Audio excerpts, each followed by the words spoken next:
Welcome to Fort Worth 148's podcast, where we meet to discuss Masonic topics and strive to build value in the brotherhood. The opinions and statements of the participants do not represent any positions or stance of any Grand Lodge or Lodge and are solely the viewpoints of the participants.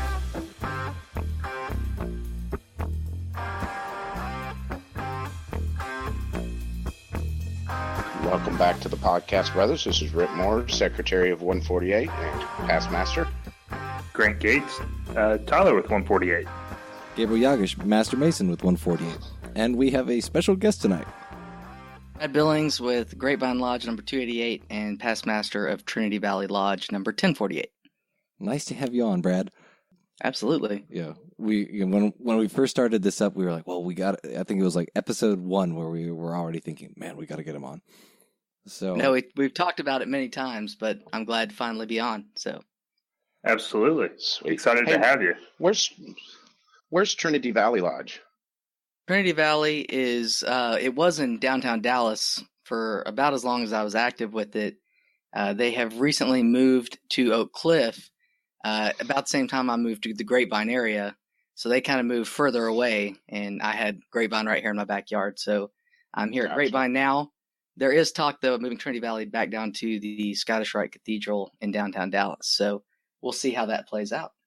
So you might get a little bit more active there again. That's kind of cool. Oh, yeah, probably so, because I think the other caveat of this is those two lodges meet on the same night, second Monday, which is also Fort Worth 148. So I don't get to visit a lot of lodges because second Monday is very popular for we'll whatever just have reason. to fight for you then.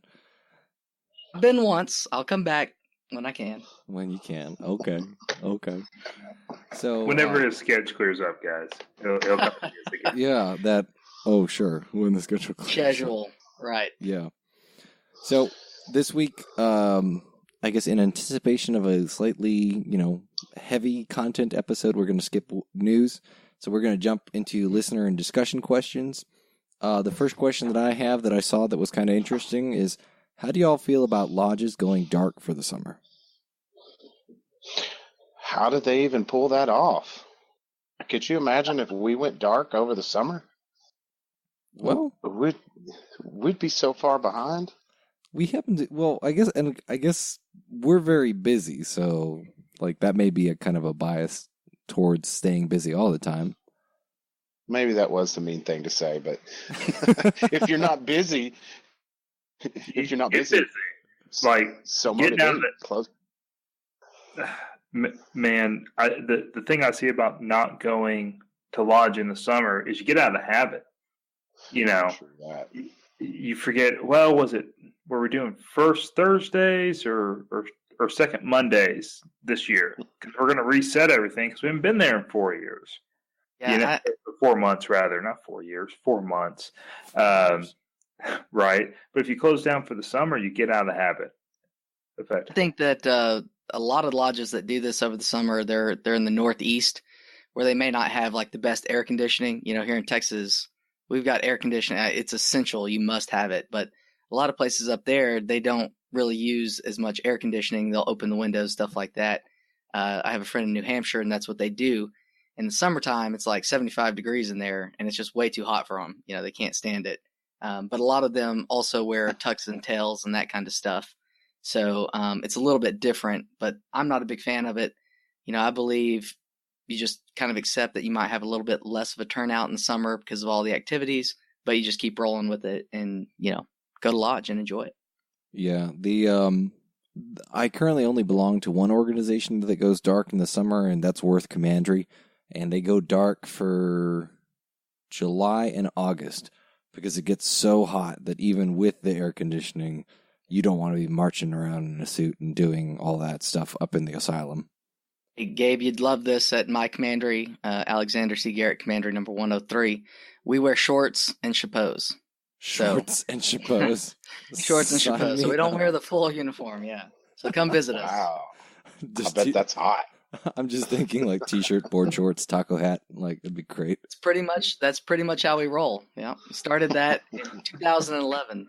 So I like that. All right. So kind of the next question I had is, what do you guys think about the idea of establishing some sort of like formal evaluation for officers in order to give them constructive advice for the next year. So maybe not sort of a hire fire decision, but maybe more of like, hey, try working on this for the upcoming year or whatever.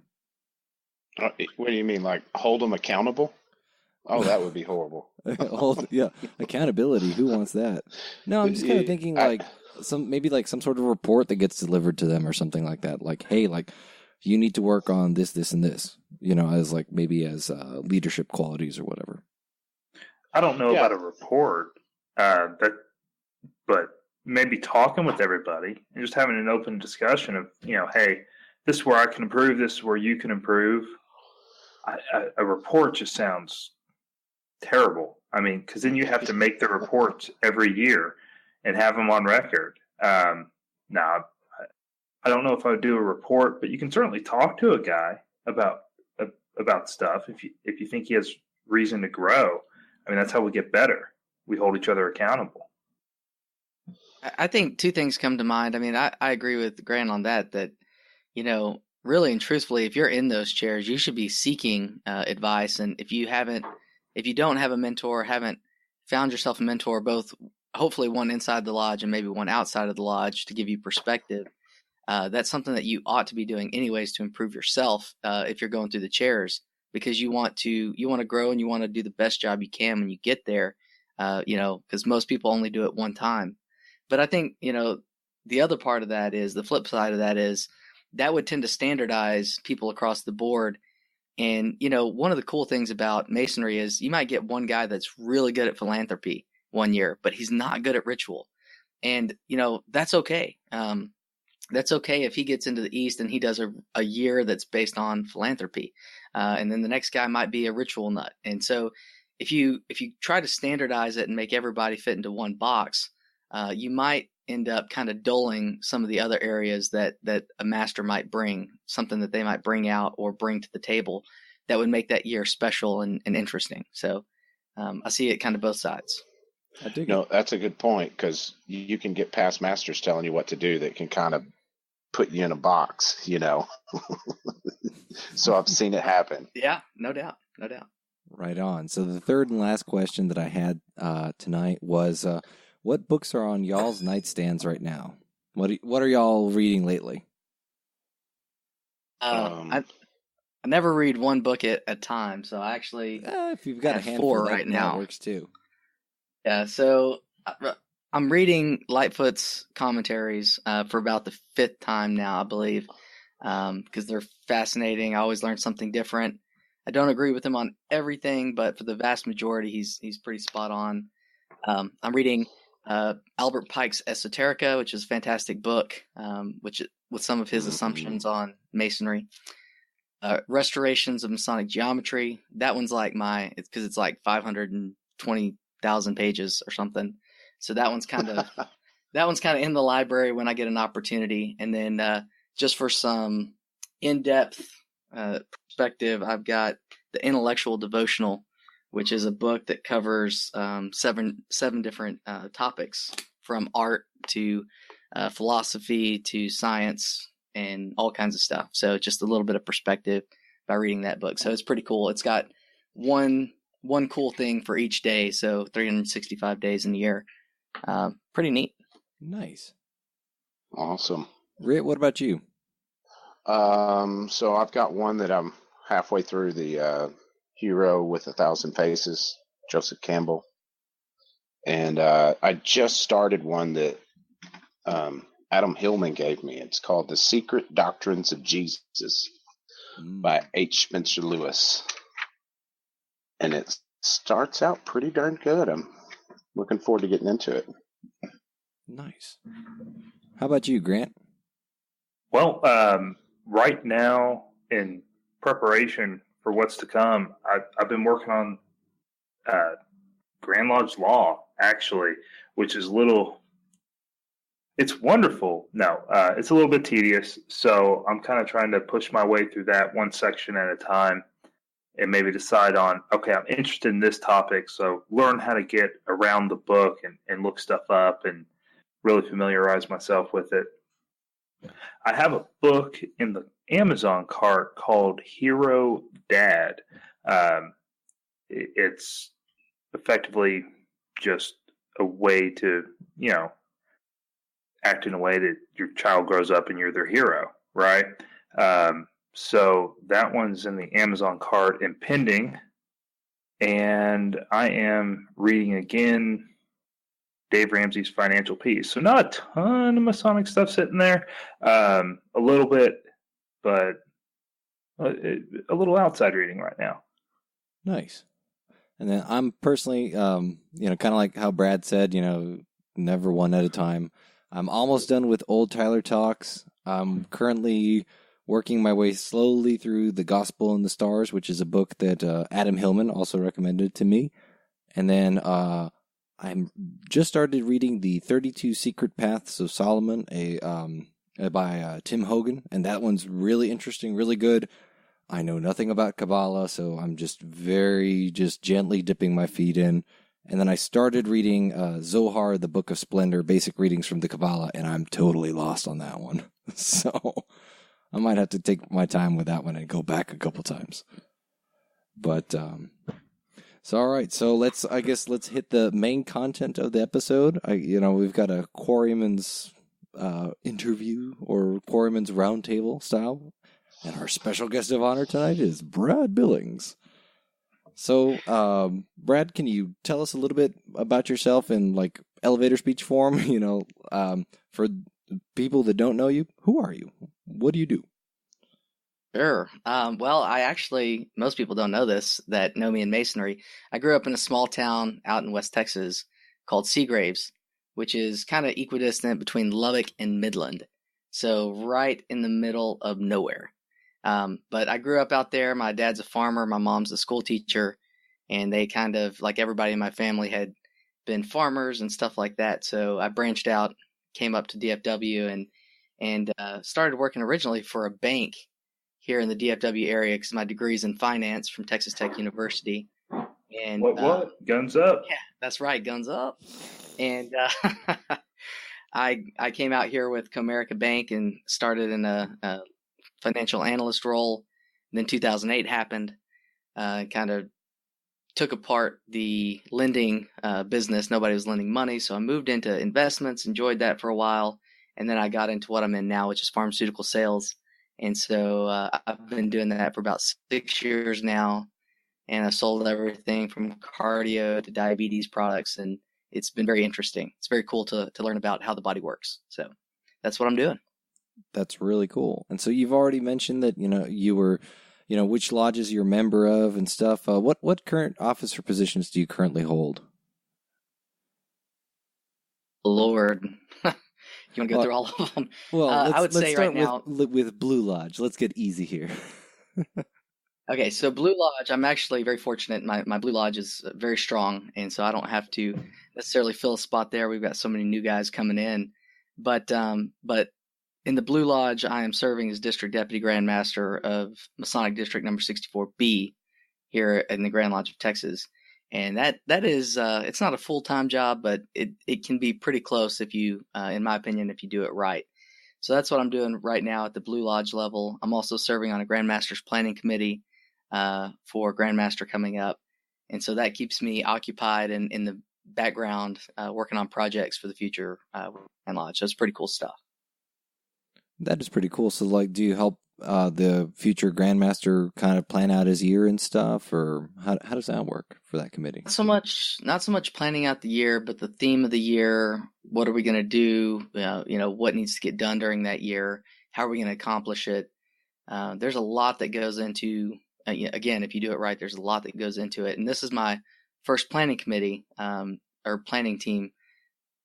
So I'm learning kind of as I go. But we've got a lot of stuff in store and stuff that you guys, I think, will really enjoy here in the next, in the future. So that sounds pretty cool. What kind of responsibilities do you usually have as a DDGM?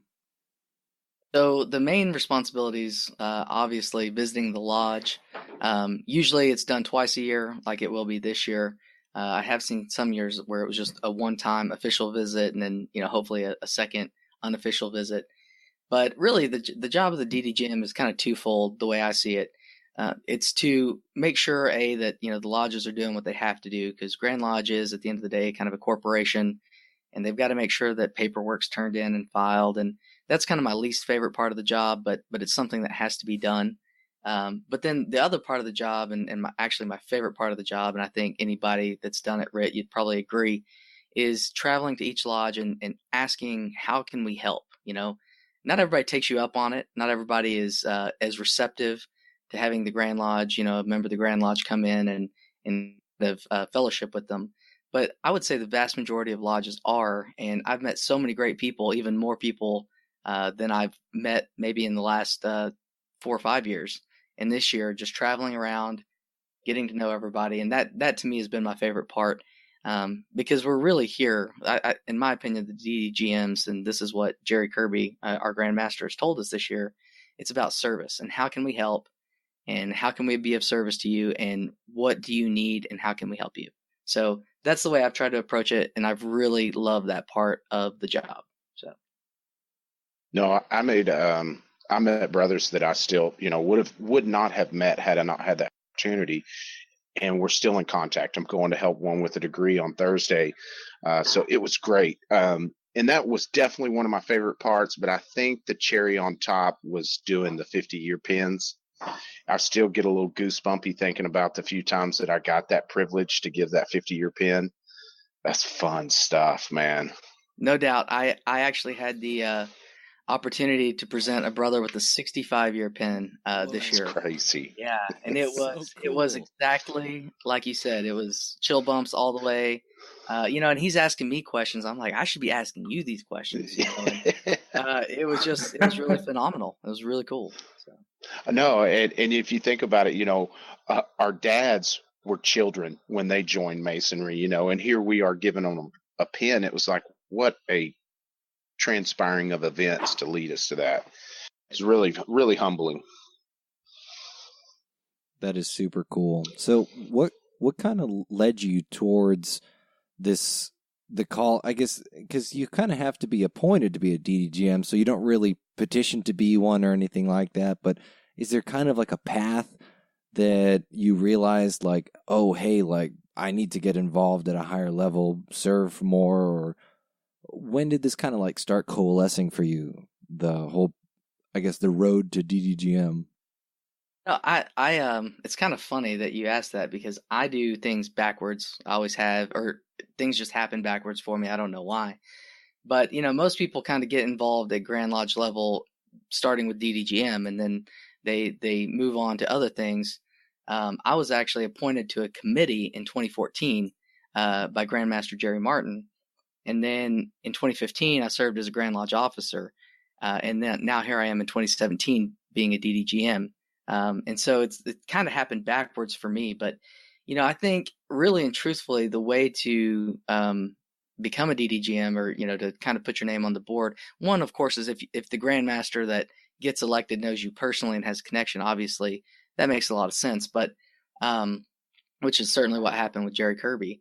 But, on the flip side of that, I think if you're interested in doing this kind of stuff, if you want to kind of step up in Masonry, the only thing that you can do, because you can't apply for it, is to tackle tasks when they're given to you, whether that's at the lodge level, whether you're, active in your MWSA or Masonic Service Bureau, take on tasks and accomplish them and get something done. And I think that gets people noticed. And then I think that kind of puts you on a short list for being a DDGM. And of course, it is a requirement to be a past master as well. So people that have really good years as past masters, and people start to talk about it and it gets around, and that also kind of puts you on the short list as well. So those are just some of the ways, I guess, that you can distinguish yourself.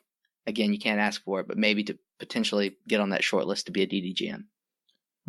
Now, you mentioned that you were served in 2015 as a Grand Lodge officer. My understanding is that you were a Grand Junior Steward. What are the responsibilities that you had as the Grand Junior Steward? That was the first question I asked whenever it was actually. I'm not cooking, Emma. I'm thinking, oh man, we're gonna be at Grand Lodge. I'm gonna have to like cook ramen noodles in the bathtub to make enough to feed everybody. This is gonna be bad. Like I can cook for small groups, but cooking for thousands of people would be more than intimidating. And I wouldn't even have the first idea of how to do it. So actually, when you look at the Grand Lodge breakdown, the stewards are appointed by the incoming or by the Grand Junior Warden. And so out of the blue, and I knew him from a distance, and I knew a lot of people that knew him, but I didn't know him specifically. But Tommy Chapman called me as he was, kind of making himself available, and he said, I want to know if you'd be interested, if I get elected, if you would serve as a Grand Steward for me. And so, I said, what does that entail? And, he basically laid it out that it's really kind of a position of just, of notoriety. It's not really, there's no responsibility. But he said, during the year, if I get elected, I would like for you to travel around and be very active, be seen, go out into the lodges and, wear the collar and represent the Grand Lodge well. And so I kind of took that to heart. Funny story, you have no idea whether or not your guy's gonna get elected, right? So Right. there was some serious competition that year. And so I have my tux in the back room with white gloves, and I have all this stuff. They have all these name badges made, and everything's kind of laid out. And it's kind of, if you win, you got to rush and go change and do all this and get out for the Grand Lodge picture. And if not, it's kind of like, okay, well, take your football and go home or whatever. But it was very interesting how that all transpired. And that's one of the coolest positions to be in, because you really don't know, you don't know if you're going to be the guy that gets installed or not until the absolute last second. So. Wow. Okay. So that's kind of like, that's a really exciting road there, because it's all this uncertainty and anticipation. But I like that. So basically, you're an ambassador of sorts for the Grand Lodge. Okay. Absolutely. And a lot of those positions are, the Grand Pursuivant and several of the other positions, really even, the Grand Junior Deacon. I mean, they have responsibilities at Grand Lodge, but outside of that, there's not really anything that's truly prescribed. So it's kind of neat, but you are an ambassador of the Grand Lodge. And I think I counted up, I think there's 17 officers. So to be one of 17, I was extremely humbled. That is really cool. And especially in a state like Texas, where, there are a lot of guys to choose from. There are a lot of guys that are very worthy of those positions, because we have, a lot of Masons in the state. So, maybe competition might be a little bit stiff. Right. Yeah. There's definitely other states. You look at people in Oklahoma and, like I said, up in the Northeast, and there's not as many people to choose from. I have a friend right now that's in Pennsylvania, but he's in a smaller area of Pennsylvania. Yeah. And so there's just not as many people there to fill the voids as there are in Texas. So truly awesome to be, a member of Grand Lodge here in Texas. Very cool. So I had kind of a couple of general questions, but one of them I was wondering, who has been I guess maybe the most important or influential person to you in your Masonic journey? Well, so there's really two people, and it kind of, it happened at different times. So I think I can say two people. Fair enough. The first one obviously was my Masonic mentor, Jim Johnston, who taught me all my work, put up with all my crazy questions. I had a million of them. Really taught me the work, but not just taught me the work, taught me what it meant. He's the reason I have an A certificate. He's the reason why I am a ritualist at heart. He taught me a lot about Masonry and life. I love that guy to death. And, he was really earlier on in my Masonic career. But he had ran his own business. He had family obligations. And so he never really had expanded outside of the Blue Lodge. And so I got connected really early on with Leonard Philip Harvey, past Grand Master from 1989. And Leonard Harvey, if you've never met the guy, he is absolutely one of the finest men you will ever meet. He is hilarious. He has something to say in every situation and normally keeps people rolling on the floor. But this guy kind of taught me to branch out in Masonry. He's the reason I got involved in Texas Lodge of Research, and in several other facets of Masonry. And he really has kind of been my guide, particularly through the Grand Lodge stuff. Helping me get on a committee and do other things with the Grand Lodge. So I would say those two guys have probably been most influential. And then in all the millions of appendant bodies that I belong to, the guy that probably is most influential in that and helping me get plugged in those areas would be another past Grand Master, Rhit Harrison from San Antonio. And he really is an international Mason. He's known everywhere. He frequently goes around the world. Well, not around the world, around the United States, and is known kind of all over. But he's more of the appendant body guy. So, which one of those guys has more influence? It all depends on kind of what area we're talking about. But I would say the three of those guys have had a huge impact on my career. That is really cool. Brad, something I'd like to ask everybody is, okay, so what brought you to Masonry? What got you here? That's a valid question. You got to go kind of back to middle school for that. I grew up in a small town, like I told you guys, and there wasn't a whole lot to do other than get in trouble, or you kind of did what was around. And school there were a million organizations to join, so I literally tried to join every one of them. I mean, I was even in like Future Teachers of America. I had no interest in being a teacher, but I was in that because it was something to do. And I was very active in FFA. I was very active in one act play, band. I played sports. Football was my main sport. So I was active in all these different things, and that transpired and went through high school, and of course in college I was in about 20 different student organizations. So I've always kind of been a joiner, and that's really what I thought I would do in Masonry. My great grandfather was a Mason, and I remember having a conversation with him. I saw his ring and said, hey, what is that? And he kind of laid it out and said I had to ask to join, and said, maybe someday if you're interested, kind of look it up. And I went home and I was like, I love to join stuff. This sounds pretty cool. It's got some esoteric flair to it, so I'll check it out. And I joined, and literally I had called him to tell him that I was going to get my entered apprentice degree, that I was going to be initiated into Freemasonry, and he passed away like 2 or 3 days later. Oh, wow. And yeah, it was kind of a crazy coincidence. And then, the coolest thing about this was, when they put the entered apprentice degree on me, he was older. He was my great grandfather. So he wouldn't have been able to travel to see my entered apprentice degree, but, he was up in heaven looking down on me. So that was really cool. And I thought about it the whole time I was being initiated. And it really was a really cool thing, but he knew that I had petitioned before he passed. So I thought that was really cool.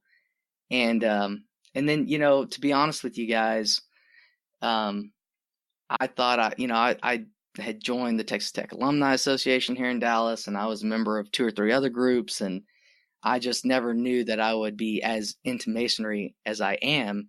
But it really was just like a calling. As soon as I joined, I got more and more active in it. I just love it. It's what I do. I don't really have any other hobbies. This is it. So to answer your question, Grant, I did not plan to be this involved in Masonry. I thought it'd be something I'd go to like maybe once a week or once a month, but I absolutely love it. I love all the different parts of the craft. And, for me, I would rather be at a Masonic meeting than watching TV or, going hunting or fishing or, doing some of the other hobbies that a lot of people enjoy. To me, I'd rather be with the brethren. So. That's awesome. That's a great story. Yeah, it's one heck of an answer. Yeah. That's so cool. I got goosebumps when you were telling me that story about, how you still managed to get word to your great grandfather. Like, that was cool. Yeah. That is really special. Yeah. It's all part of a bigger plan. And sometimes, stuff happens and you have to take a step back to see it. But that was one of the, that's one of those things that we're taught in Masonry, is that it's all part of a bigger plan here. And it really is kind of neat whenever you get to think about it in that way and see it that way. Right on. So, kind of in the vein of getting more involved than you thought you would be, you were raised in Trinity Valley, right? That's where you were raised? And, that's correct, yep. Then you got to be master of that lodge during the centennial year, right? Because I saw on your little note thing that you said you were the centennial worshipful master. So am I interpreting that correctly? That is correct. And I have to apologize to you guys. The resume I sent out actually had my notes in it. So I saw somewhere where I put that out, worshipful master, and it had in the notes I'm the youngest or whatever. But those are just cool. Those are my personal notes. I didn't mean to send that out to you guys, but no, but that's half it the was. fun. Well, I've got to scroll down and read these now. Hold on. There's a lot of. But yeah, how did that feel? It is a huge honor, and at the same time, it's a huge responsibility. And I remember thinking the whole year, I'm so glad that I was chosen to do this. It's such a huge honor, and there were a lot of guys in my lodge that were older, more experienced. And they took a chance with the younger guy and let me do it. And I'm so thankful that they did. But, the flip side was I had to work a lot harder, and, I didn't mind that. I was looking forward to that, and I did enjoy it quite a bit. And I do make it a note to say that I was the Centennial Master. In fact, when I had my past master's nameplate made, I put on there Centennial Master, because I think that's just a neat aspect of it. Think of how many people actually are in that club, and even if you extend it to the 50 years and 75 years and, 120, 150, whatever, it's still going to be a very small portion of guys. And so, I guess the answer was, it was truly humbling. It was an awesome experience. I would do it again in a heartbeat. But it was a lot of work, and I enjoyed every minute of it. What's something that you accomplished while you were in the East in Trinity Valley that you're most proud of? It was really a centennial filled year. I mean, that was, some people look for, okay, what's the theme going to be, or what am I going to do during the year to kind of make it interesting and fun. Mine was already decided for me, and it was the centennial. And, it was cool designing the coin and the shirts and, everything that we did. But really, probably the coolest thing that we did during that year was we had our centennial celebration. And we had, I think, somewhere between 150 and 200 Masons there. The who's who of Dallas was there. All of the Grand Lodge line was there. And Brent Morris came down to be our speaker. And it was just one of those really cool nights in Masonry where everything went perfect, and everybody that left there talked about that event for the rest of the year. So, there were a lot of cool things that happened during the year, but probably our centennial celebration, it was the culmination of everything. It was the coolest part of the year for sure. That is awesome. That's just kind of so cool to think about that, where it's all of these landmarks all over the place all at once. So that's kind of neat. The kind of on the flip side, what's something that you didn't quite get around to, or maybe that you started but weren't able to finish, that you'd really like to see, or that you did see another worshipful master of Trinity Valley accomplish? I think the main thing that, the kind of downside of the year was we were so focused on the centennial, we didn't really bring in a lot of new Masons. So I think we only brought in like 1 or 2 Masons that year. Now we weren't, we were a downtown lodge, so we weren't bringing in, 10 Masons every year, but we were probably doing 5 or 6. But we kind of slacked off that. And that was kind of a bummer for me looking back on it, because I'm such a ritualist and I love doing the work. I love giving the lectures, but, we just didn't have a lot of that to do during the centennial year. So that would have been probably my thing I would go back and do is really pump it up, get people excited about it, try to bring in some more Masons. Yeah. Well, so that, so always something that you can throw on your to-do list the next time you're worshipful of another lodge, right? I've done it twice. I don't plan on doing it for a Blue Lodge again. Right. And so you've been a involved in, hold on, where's my English at?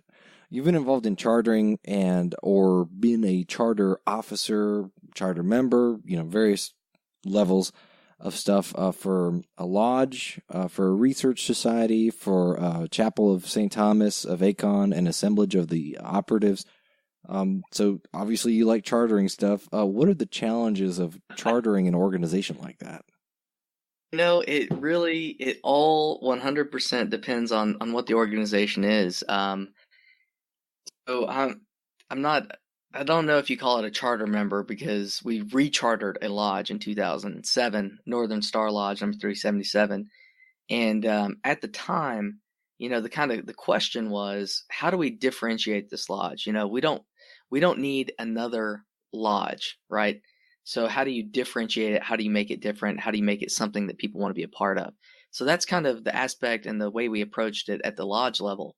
When you're looking at appendant bodies and research groups and stuff like that, really the main concern is, how do we get people in? How do we get people that want to join? Or if it's invitational, you want to make sure you get the right mix of guys. So you're looking at, okay, who's going to bring peace and harmony, and who brings, education, and you're looking for all these different components. So it's kind of like, in those situations, it's kind of like you're building an all-star team, and you're going through and you're picking out the people that you want to represent this group. So I would say each one has its own challenges, but it kind of depends on, which group you're talking about when you're looking at chartering. So when you were rechartering Northern Star, what was kind of the, you said you wanted to see, okay, what's the angle that we're going with for this lodge? What was the angle that you guys went with for Northern Star? Well, and what's interesting, we had an idea, and we were brought in on certain ideas, and it has changed and it's evolved, and it's still going and it's still its own thing, but it's definitely different than what we originally had in mind. Originally, it was going to be not necessarily, we didn't want to do degrees. We wanted to make it more like a past master's lodge where you could affiliate. And I actually belong to one of these in Dallas as well, Claude Austin. And they don't say they don't do the degrees at Claude Austin, but they'll say, for $1,000 per degree, you can get your degrees here. And so most people go elsewhere and become a past master or become a member, and then they affiliate over with Claude Austin. But that was kind of the idea behind Northern Star, that it would be more of a past master's lodge, not so much focused on the work and the ins and outs and the daily stuff of a lodge, but very focused on the esoteric, the education, and the teaching. And, I think at various times we met our goals, but then also shortly after, we decided we needed more membership. So we started bringing in new guys and initiating them. And so that kind of took away from that piece of it. But I think it's still kind of finding its way. We recharted it in 2007. But I just talked to my good friend Barry Boyd today. He's going to be installed as Worshipful Master this next year. And he's kind of going back to the roots, very esoteric, very educational. He actually invited me to come speak there and said he wanted a 30-minute presentation. So, Brad, we have a question here from one of our live listeners. What piece of advice would you give to a new Master Mason? Okay, that is a very solid question, and I think it's something that everybody questions. After you get your Master Mason's degree and you do your proficiency, you kind of look around and say, okay, well, now what? And my first piece of advice would be never to stop learning. You're a Master Mason now, you have the highest degree in Masonry, but that doesn't mean that you've attained everything that you can learn. Doesn't mean that you're as well read. So that would be another thing I would say. Read, but also visit with well-informed brethren and continue to grow. I remember when I got my Master Mason's proficiency done, next thing that my mentor was pushing me to do, and I had been learning this as we were going along, was to go get a C certificate, kind of start in the ritualistic work. So there was always a goal. There was always something to move towards. There's always something to learn. And that's going to be different based on what each Master Mason loves about Freemasonry. Some people want to get into philanthropy and that side of Masonry. Some people love the historic side of Masonry. So figure out what aspect of Masonry you love. It doesn't have to be, you don't have to choose one. In fact, I try to stay active in, all 5 aspects of Masonry. I think there's 5, but I really would say pick which one you want to focus on and continue learning, continue growing, and moving towards that goal. I think too often people think, my job is to become a Master Mason and then get into the line and then go through the line until I become Master. And that's a laudable goal, and everybody should be, maybe working towards that. But there's a lot of Masonry along the way. So pick a goal in an area that you love about Masonry and learn as you go along to get there. So that'd be my advice. So, not to coach you on your answer or anything, because you touched on it. You said you went to your mentor. Could you kind of expound on the importance of a new Master Mason seeking out mentors? I think absolutely. I mean, mentorship is so important in life, really and truthfully. If you don't have like mentors in your industry, if you didn't have mentors in college, you're missing a huge opportunity to learn from other people's mistakes. In Masonry, I'll never forget, I was a petitioning or, possible petitioning guy visiting my lodge, and the Scottish Rite was meeting that night. And so, a lot of the 33rds were in a room, and, if you're a 33rd degree Mason, you're usually generally older. So I remember, I'm 23 years old. I know everything, of course, at this time in my life. And I look into the room and I tell this guy who's he's younger, but he's not my age. He's probably 10 years older, maybe 33. And I said, man, there are a lot of older guys in that room. And he said to me, and it's something I'll never forget. He said, yeah, but think about all the knowledge that they've acquired. Think about what all they know and what they can teach you. And you want to talk about a complete paradigm shift. My mind went from, wow, I don't want to be in that group to, man, how do I get in that group? And, it's just it's a different way of looking at it. It's the same people in the room, but that was something that that really got me more interested. So what I'm saying is, and to tie this back to what you asked, Rhit, is if you're not taking advantage of the knowledge that other people have acquired, you're really putting yourself at a disadvantage. So seek out mentors. And, I know that we have the LAMP program that was initiated by Donnie Broughton. I know that Fort Worth has a program as well, 148. But there are a lot of lodges where these programs don't exist. So you really have to take it upon yourself to find a mentor, I believe. And I would look for one within your lodge, as I said earlier, and I would look for one outside of your lodge. So you get some perspective, so you don't get kind of in that rut of what your lodge thinks and does. But I think that is so essential to your growth as a person and particularly as a Mason.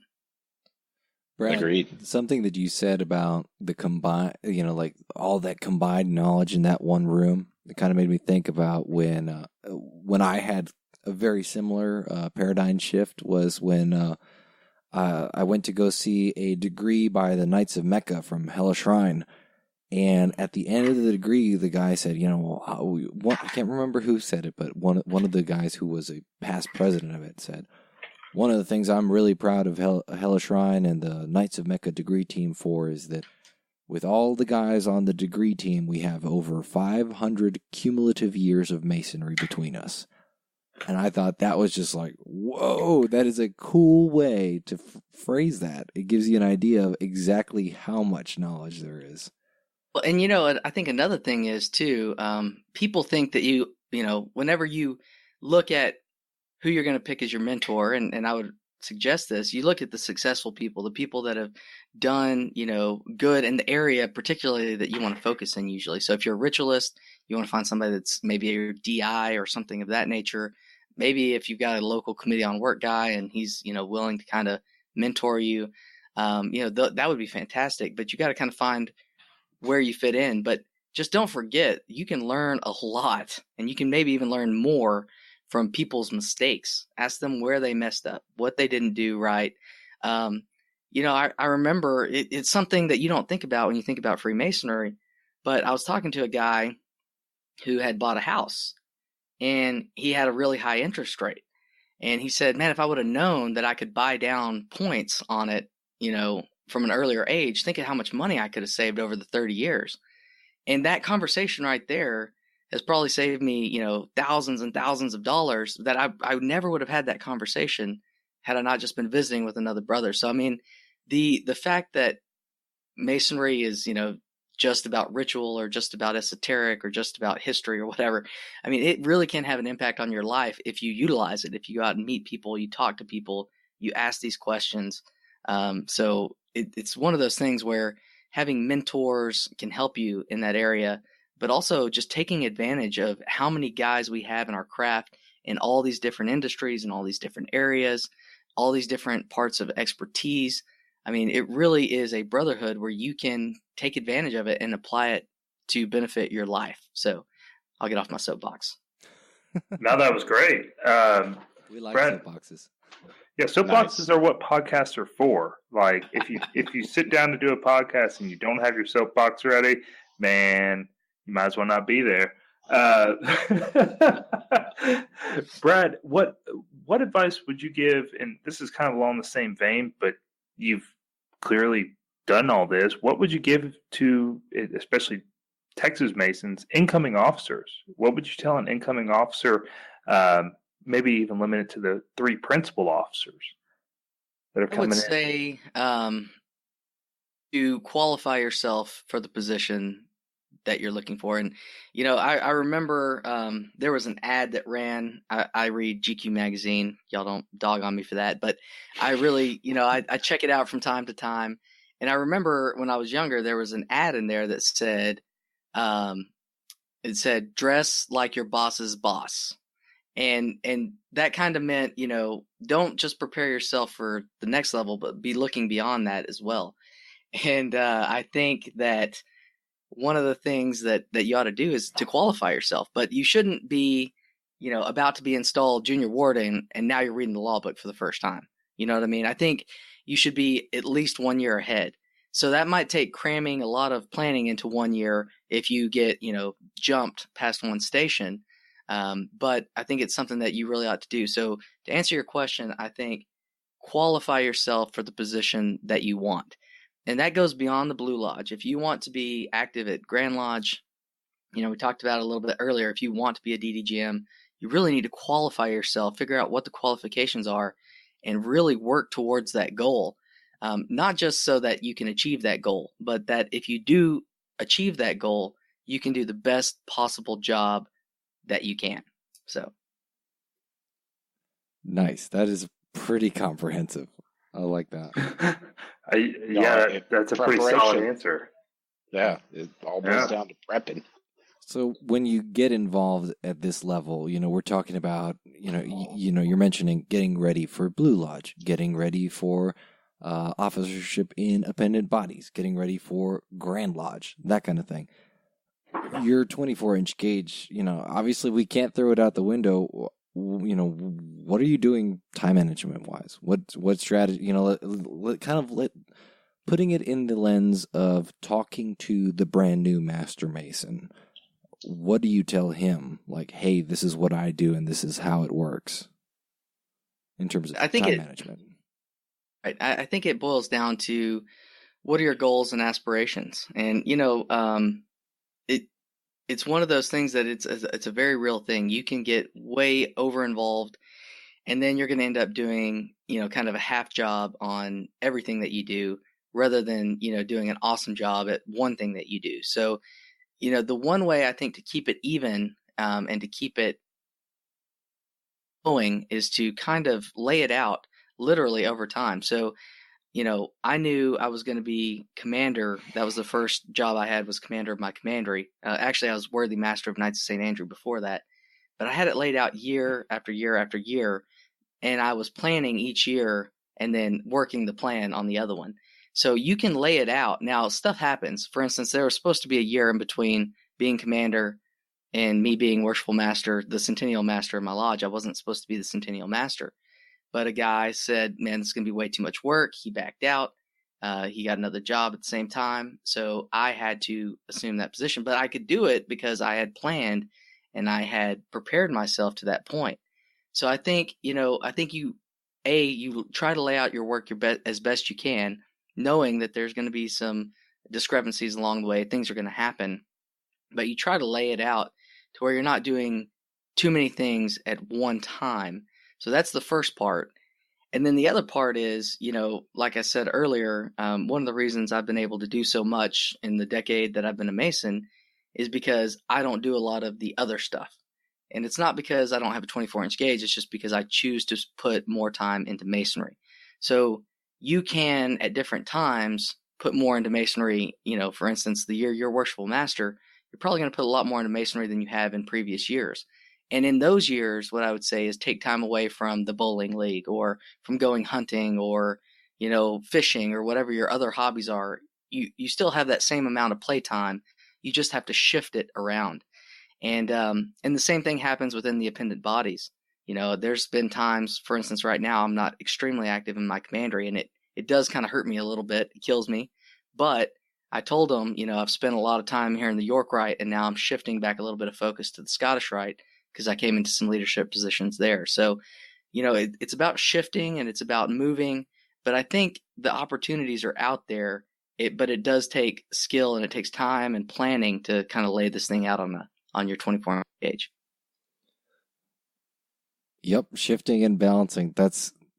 I've heard that a couple times from a couple other people, but I like every answer you've given us so far is very comprehensive.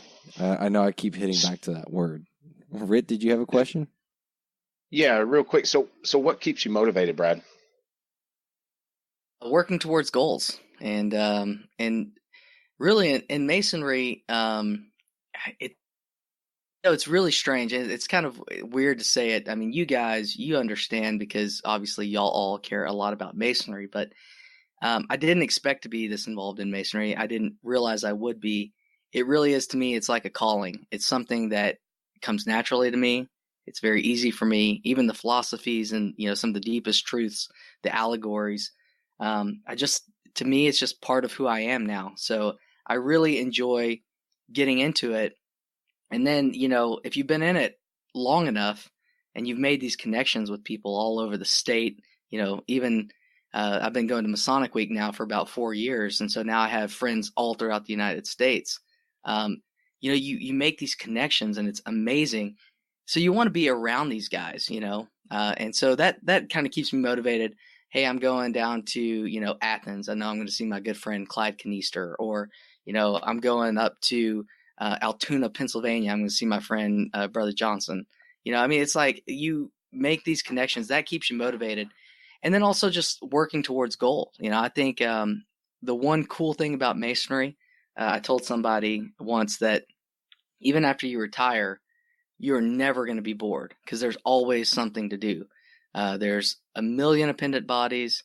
There's stuff that you can do in your Blue Lodge. There's activities that you could take on at the MWSA or district-wide level. There's always something that you can do, always something you can get involved in. And so, all that stuff motivates me, Rhit. So thanks for asking that. And if it's like a charity thing, when you see the kids and you see the people that we impact in their lives, that keeps me motivated. It's different things for each of the aspects of Freemasonry, but man, it's just, and you guys have probably all experienced it as well. Just being with the brothers, and you have that feeling that you can't get anywhere else. I can have the worst day of my life, and then I walk into lodge and I forget about everything that happened that day, and I walk out with a smile on my face. That's what, absolutely. That's what it's about. That'll keep you going. Yeah, absolutely. And you come home with a smile on your face, and it makes a big difference. Favorite night of the week is Monday night and Wednesday now, since this is when we record. I have a lot of fun on Wednesdays. Brad, you mentioned goals, and originally I had written down, what are your hopes for what the future holds for the newest generation of Masons, right? And I feel like I kind of want to change that question. What, instead of what hopes do you have for the newest generation of Masons, what do you think that as a new generation, Masons should set? What kind of goals should we be setting so that, 100 years from now, we can look back and say, man, those goals that we set and that we hit have made sure that we're still around today and not just surviving, but thriving. So what do we need to be looking at right now as targets, as individual lodges, and as maybe even as a Grand Lodge? Well, and that's a very comprehensive question. So comprehensive right back at you. Comprehensive is the word of this podcast. Brought to you by Sesame Street. Yeah. No, I think, it's the microcosm and the macrocosm. So, I mean, starting at the smaller level here, each of us, I think, has to do the best job we can with what we're given to really make Masonry great again.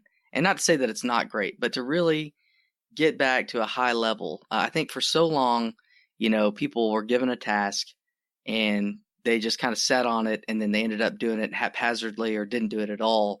And then, over time, that kind of breaks down the machine little by little. I think every task in Masonry is important, from being the steward and cooking the meal for the night. You think about John Winch and the job that he did over at Haltom City, Riverside. I don't know if y'all went over there, but he would cook like gourmet meals and make it like he put everything he had into that position. And he took a position that a lot of people would look at as mundane and, man, I don't want to cook. And he made it like the highlight of that year. I mean, it really was cool. So I think that we all have to do our part wherever you're at in Masonry. If you're, the newest Master Mason, all the way up through the Grand Master, I mean, we really have to focus on, building the future of Masonry. So I think that's from the bottom up. And then if you want to look from the top down, I think we have to be very careful at who we elect and who we propose for, to be our Grand Master. It starts at the top, and they put together the plan and they put together the teams. So, we can do these two things simultaneously. And if we can elect the right people and we can all work together, then I think we're, it's going to take care of itself. It's my belief.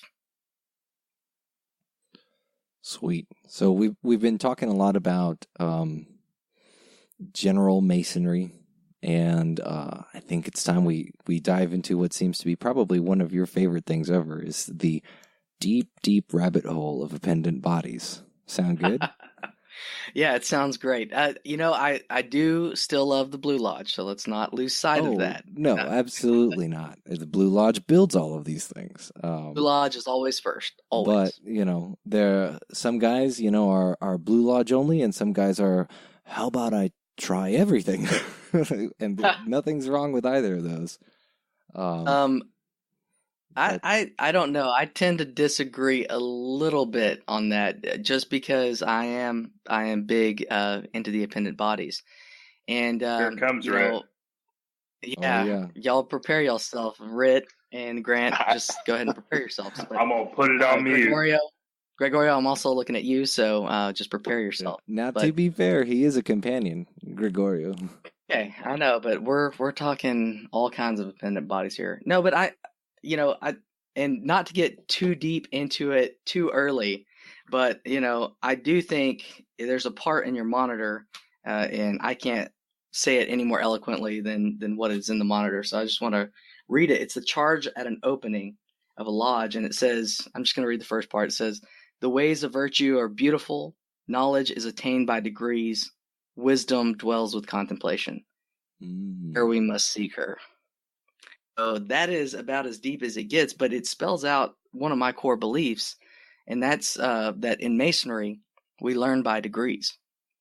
And so, to me, the people, and I'm not against these people, and I get why a lot of people do it because of time and monetary issues, and I understand that. But, to say that you love the Blue Lodge so much that you don't want to expand, to me would be like saying, I watched Star Wars and it was the greatest movie ever.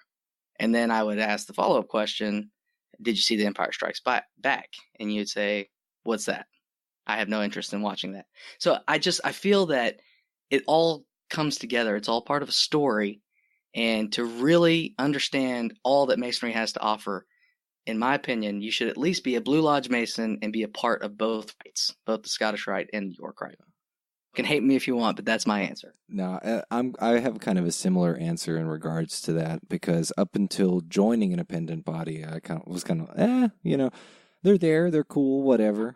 But I've got Blue Lodge, and after going through specifically chapter and council, the story is not complete. That's just kind of, at least in the U.S., the way that we do Masonry without chapter and council, we are missing the story. So there is, and without getting too far into it, there are so many different things, and I think you hit the nail on the head. And Gabe, I kind of started out like you. My mentor was Blue Lodge only, and his mentor was Blue Lodge only, and I might have been Blue Lodge only, except for the fact that we met in the Scottish Rite Cathedral, and in going through the degrees, I'd met a lot of the guys who were big into the Scottish Rite, and they really pulled me in. So it was kind of inevitable for you.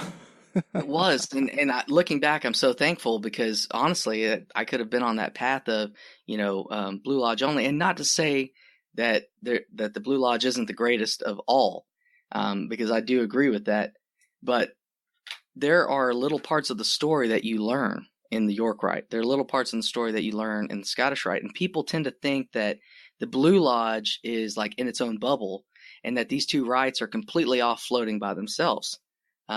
It's just simply not the case. In the Scottish Rite, the 1st through the 12th degree, or the 1st through the 11th degree, all deals with the what you learn in the Blue Lodge.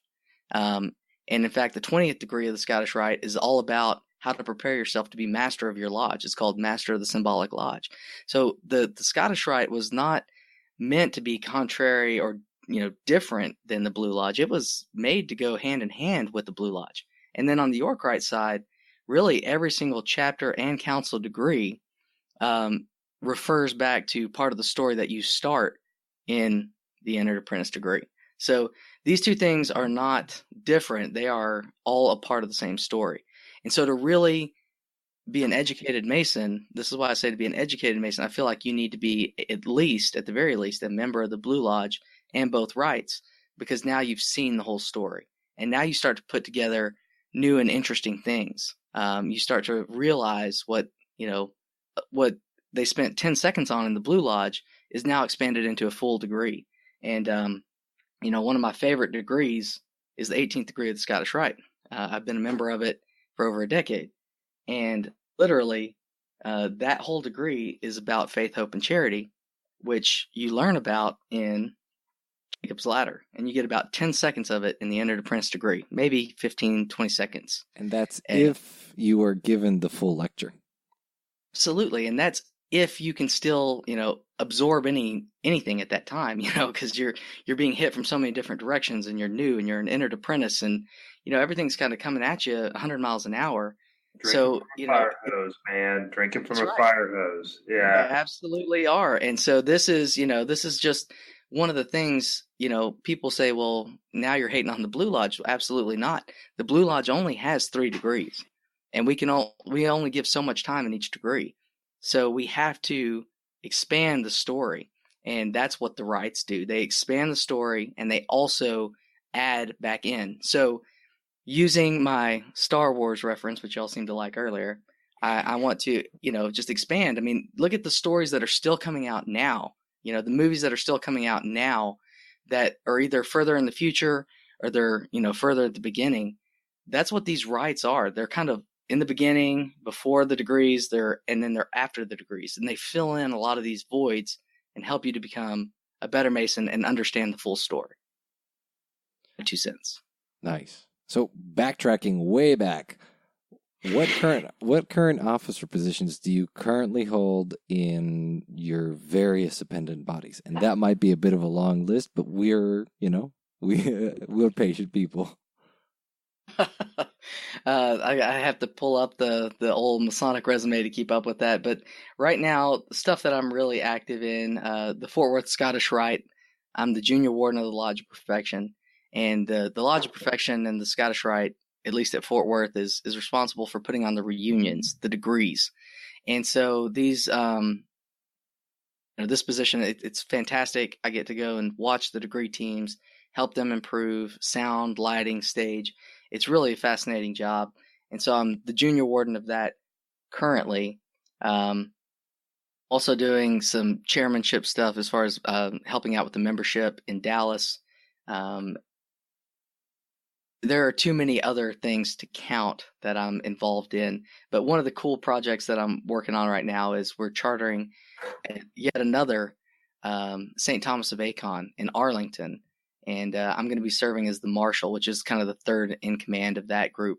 And so we're just now getting what we call the cavalry charge, getting all the guys together to come in and become members and to start that new chapel. So that's kind of neat. That is pretty neat.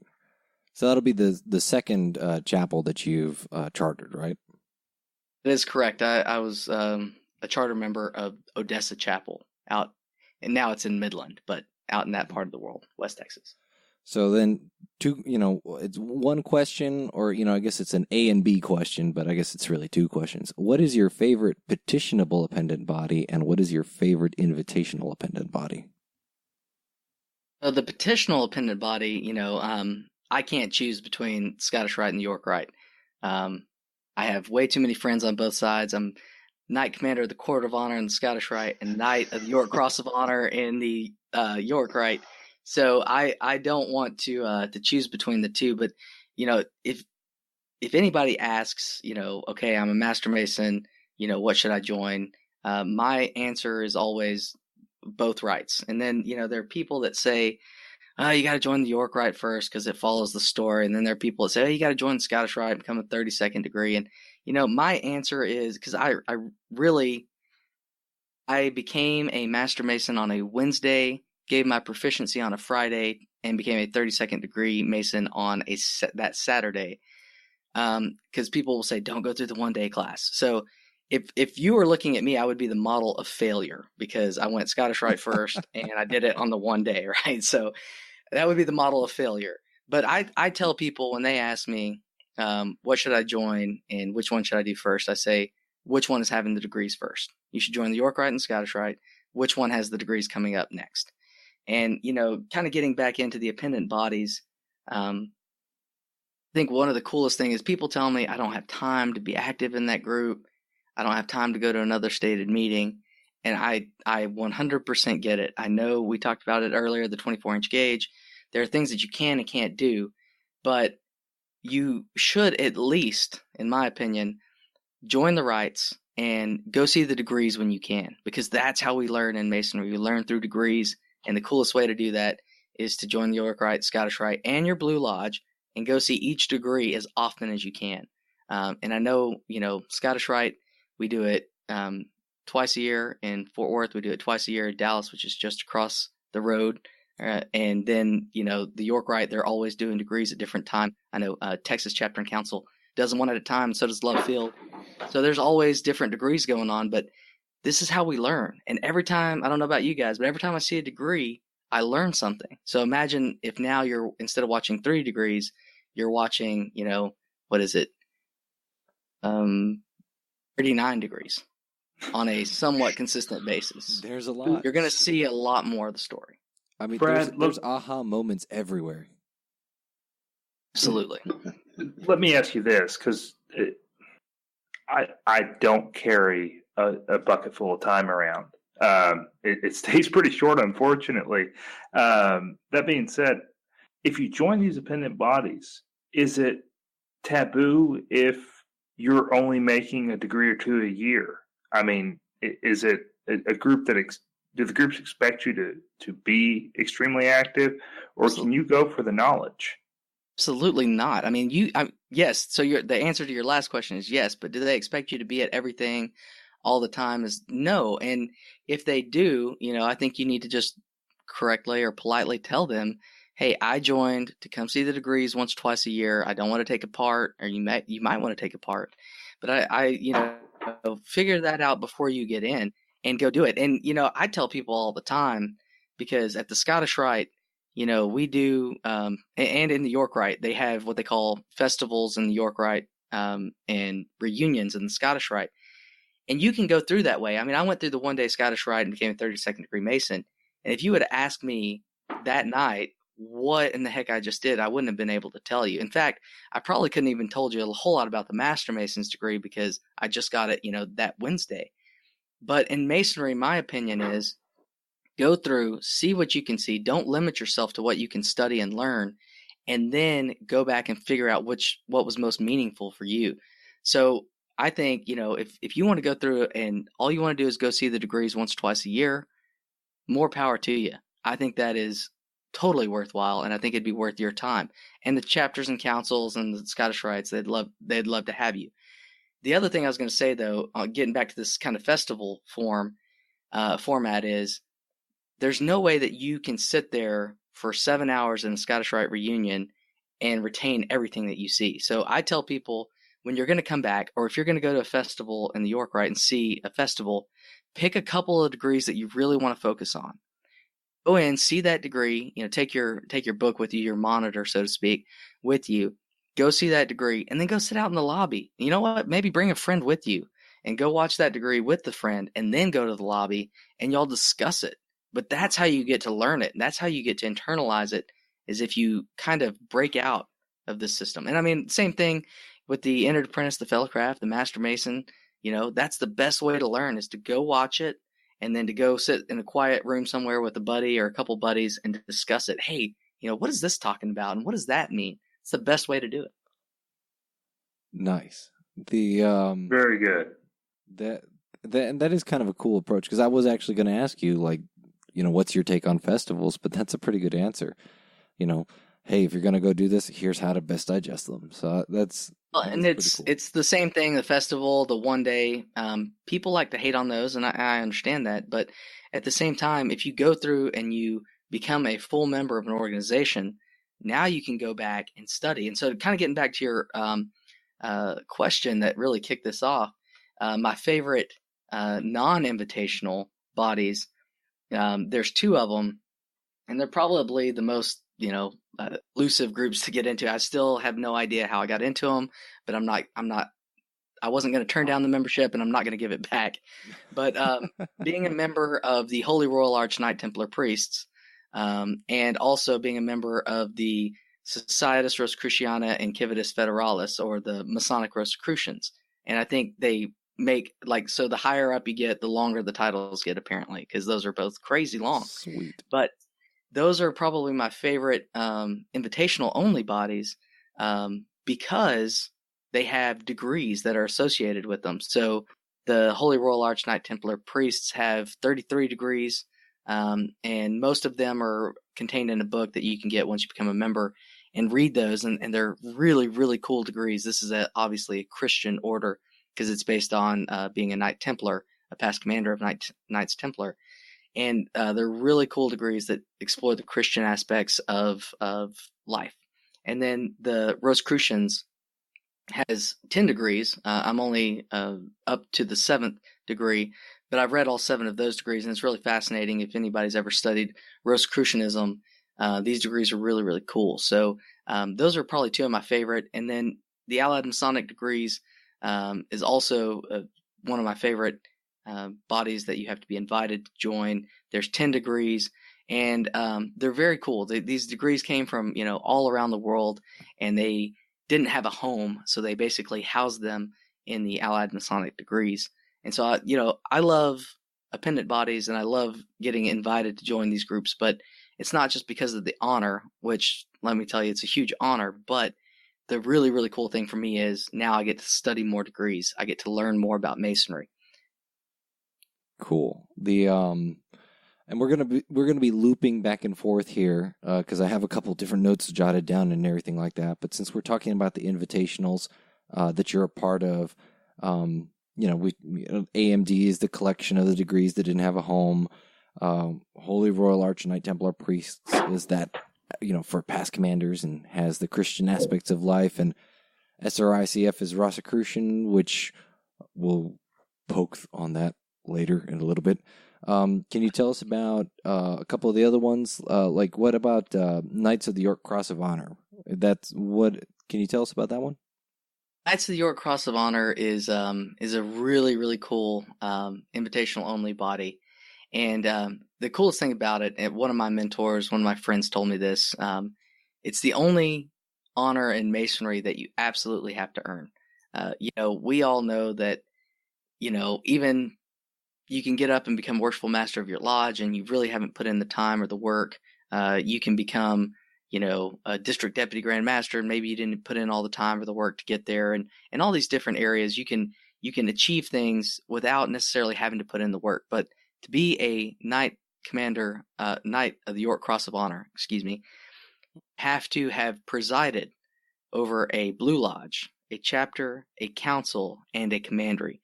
And simply by doing those 4 things alone, I can tell you that you have put in the work to receive that honor.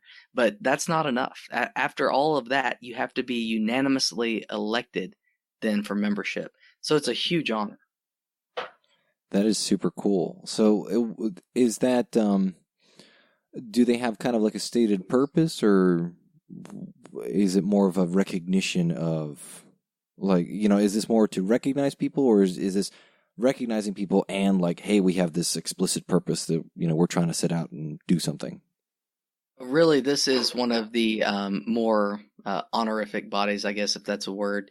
Mm-hmm. It's more for the work that you've put in. Now, they do have a national philanthropy, and in fact, the Knights of the York Cross of Honor, it's a national body. And then we have, of course, local chapels here.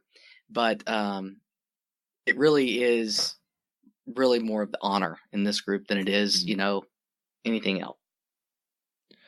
So what about the York Rite College? My understanding is that they're meant to kind of help out York Rite bodies in their area. Am I correct in assuming that? That is correct, and that is what they are chartered to do. However, I will tell you that the one of my favorite appendant degrees is the Knight of York, which is associated with the York Rite College.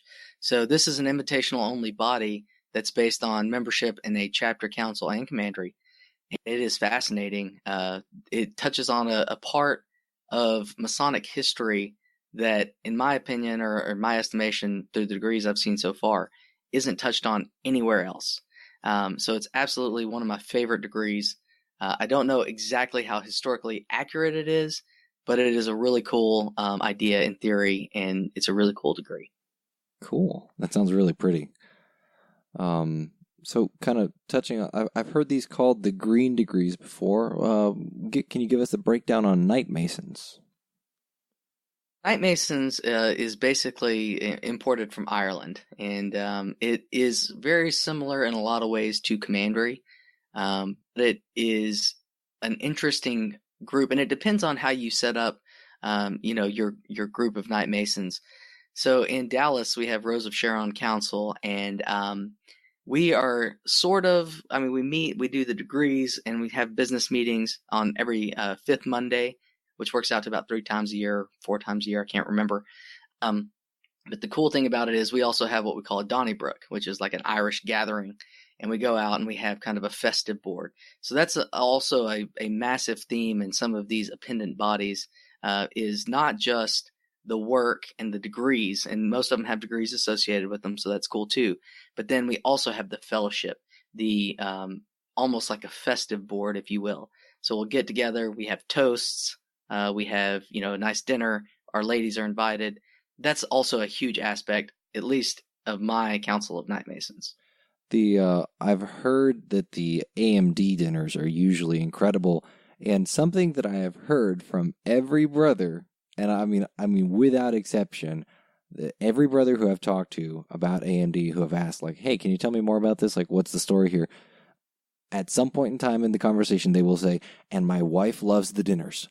So I thought that's really cool, because there's something for the rest of, your better half.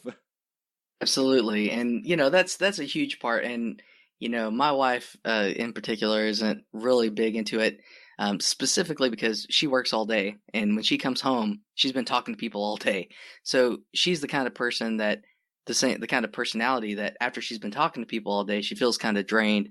She wants to relax and veg a little bit. Mm-hmm. I'm a people person 100% of the time, all day, every day. So when I'm done talking to people all day at work, I want to go talk to more people. And so she definitely doesn't come to a lot of stuff, but a few of these invitational only bodies she won't miss, because that's exactly what you're talking about. She loves it.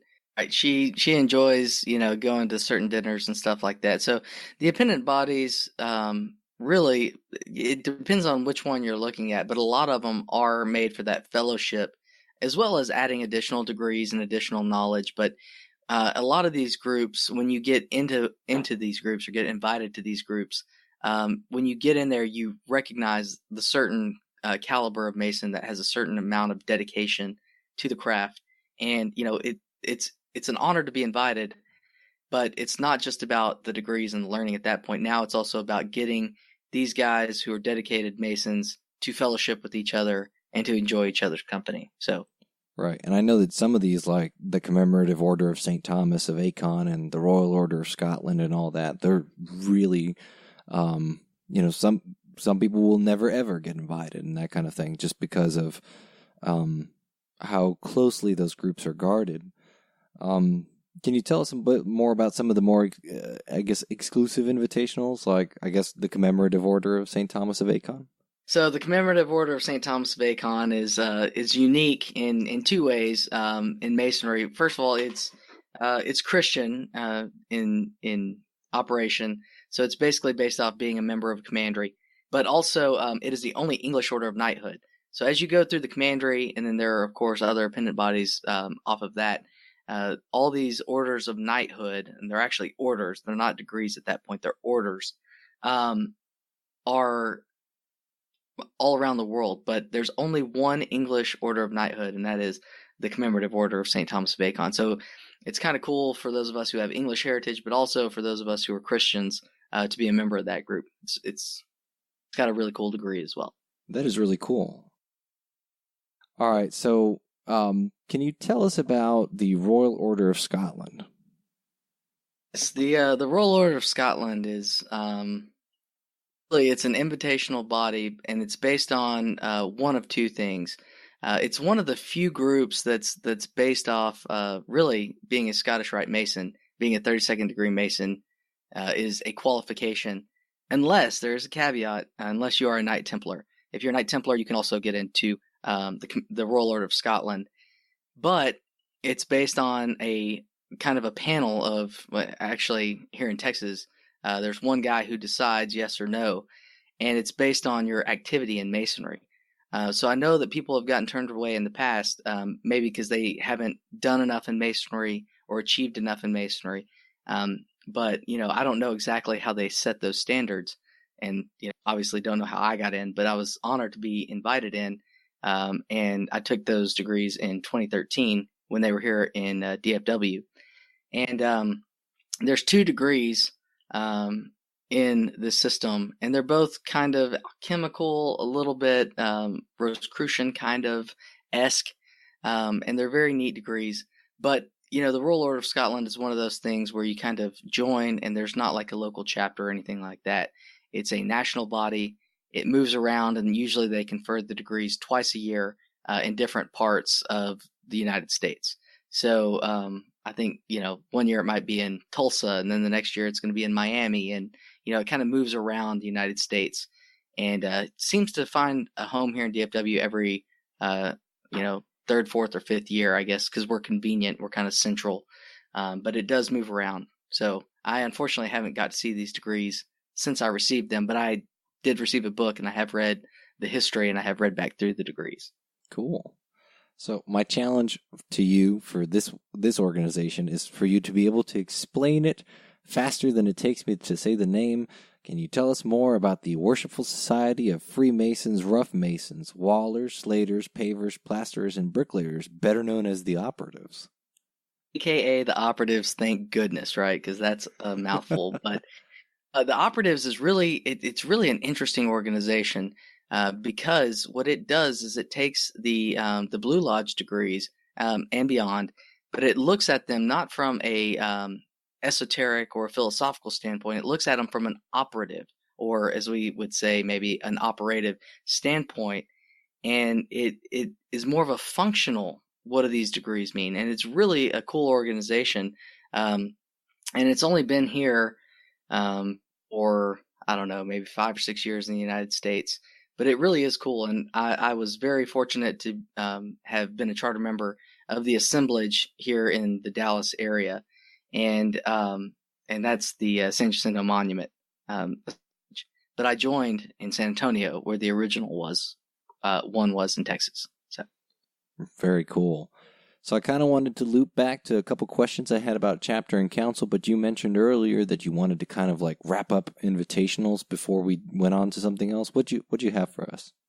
So basically, and keeping the movie reference, because, I like to keep things kind of on the same level. Really, I look at these invitational appendant bodies almost like the Marvel universe, right? So some of them are better known than others. Everybody knows the big stars, Captain America, so on and so forth. But every single one of these adds to that body of Masonic knowledge. And it's really cool to see them all in different areas and to learn about all these appendant bodies. But then you come back and it all kind of ties back together. So just really neat. And keeping them with that movie theme, if you were to ask me to kind of sum up for somebody that's not in a lot of these bodies, what it would look like, to me, that's kind of the reference I would give. That's a really cool way of looking at it. I guess if we wanted to go with like the Star Wars theme, maybe those are kind of like the Star Wars extended universe in the books or something. Oh, it's like instant understanding for me. It's like, oh, that makes sense. Yes, the Marvel universe. Brad, many of our generation would understand that. So, yeah. Brad, will you please put that into Star Trek? Go. Yeah, we told you, Grant. We told you, Grant. Back to your corner. Oh, okay. All right, so we warned you. Yeah. So I wanted to, Brad. I wanted to ask you, Scottish Rite Valleys when I visit Fort Worth Valley for the stated meeting dinners and everything like that, it looks vibrant. It looks healthy. Things like that. And I've gone and visited a couple different like chapters and councils, and like I don't really see that same level of vibrance, right? Unlike Scottish Rite, the York Rite seems to be kind of having, relatively speaking, kind of a rough go of it. And commanderies seem to be doing a little bit better, but chapter and councils seem to be getting hit the hardest by this. So what do you think is going on there, and what do you think we can do about that? I think, you can't compare the two. It's really not apples to apples, because when you look at Scottish Rite, the Scottish Rite is set up as a very centralized body. There's 9 of them throughout the state of Texas. And really and truthfully, there's only one that's in Fort Worth and there's one in Dallas. But for a long, long time, I think until like 73, those two were combined. And so what you do is, rather than having a bunch of smaller bodies, you have one huge body. And that's what the Scottish Rite is.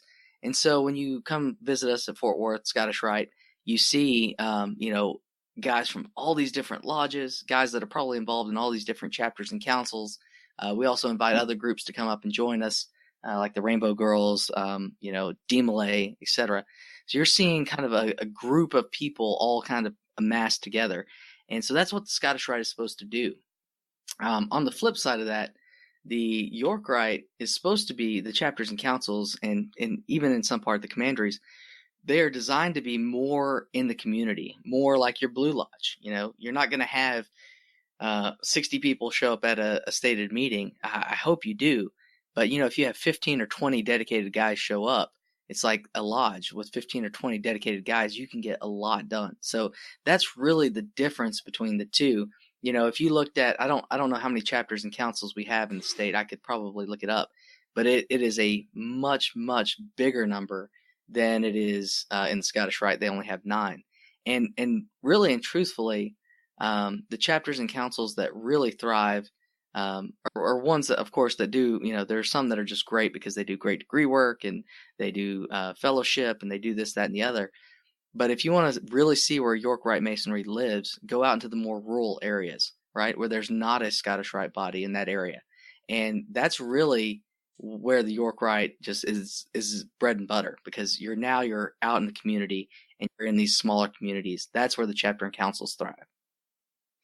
That kind of makes sense. Kind of a little bit more in the rural areas. I like that. Yeah, because people have mentioned that before. That like sometimes you mentioned it earlier actually that the downtown lodge syndrome kind of where maybe you don't have as many people coming in through. I think that if you're asking me how to improve membership in these groups, I mean it's the same thing as in your Blue Lodge. I mean, have education, have fellowship. Our chapter and council over in Dallas, Love Field, we meet chapter 1 month. Next month we meet in council, and then the third month we do a social. And it doesn't always work out that way, but we'll do a social and we invite our families and our friends, and we all go out and we hang out and we have a good time. And so we do that, and then when we're in our meetings, we actually do. We have speakers come in that tell us more about York Rite and help us to expand our knowledge on York Rite and the degrees.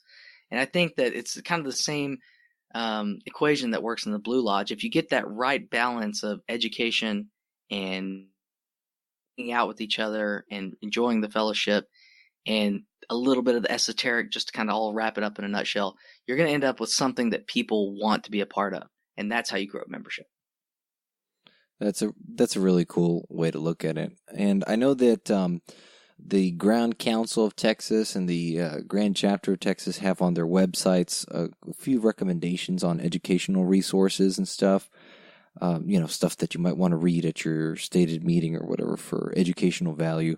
But if I wanted to go beyond that, what recommendations did you have in terms of finding source material for education, maybe, outside of the degrees and outside of the grand body websites?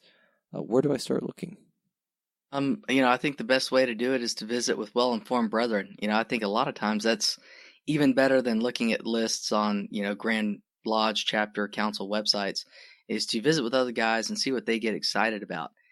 Particularly, like I said, when you're looking for a mentor, and in this case, you're kind of looking for a mentor to learn more about the York Rite, or apply this to any appendant body. Find someone that's interested not just in the group that you're in, but in what you're specifically interested within that group, and then ask them what they used. But I'm sitting here in a room with about 3,000 Masonic books, so if you want to come over, I will gladly help you out with some chapter and council sources, because there are certainly some great books out there on the chapter and council that I would recommend. I definitely have to take you up on that. I was about to say, we hear the door slam shut and his tires squealing. Yeah, the podcast recording has been abandoned. I'm already just trying to find Brad's just house. Done. We're just gonna finish it up and let it run for a few hours. Yeah. Yeah. So I guess kind of on the subject of books, obviously since invitationals are invitational and you have to kind of be invited for that, right? Stuff like the Rosicrucianism and stuff like the Noahide Masonry and AMD, things like that. What do you have any book recommendations for things like Rosicrucianism? Like what do you recommend to start? Like for somebody that doesn't know anything about this kind of stuff, like.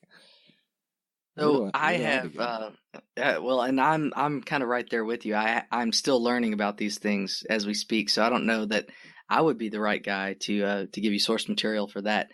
Like I said, I just got invited to the Rosicrucians in March of this year, so I'm still really kind of learning about that. But I know a little bit about it because it's touched upon in the Scottish Rite, and so I think you're signed up and ready to go for the next Scottish Rite reunion. So I think you're going to learn a little bit about it there, and then you can expand on it from there. But I think that just like anything, even the Noahide tradition, there's stuff in AMD, like you said, and then of course after you've served as the sovereign master of your AMD, there's a chair degree for the Noahide tradition. All these things are out there to explore. There's so much to learn wherever you're at in Masonry. I mean, even the entered apprentice, there's so much to peel back and to learn at that level that really and truthfully for me, I never have looked forward.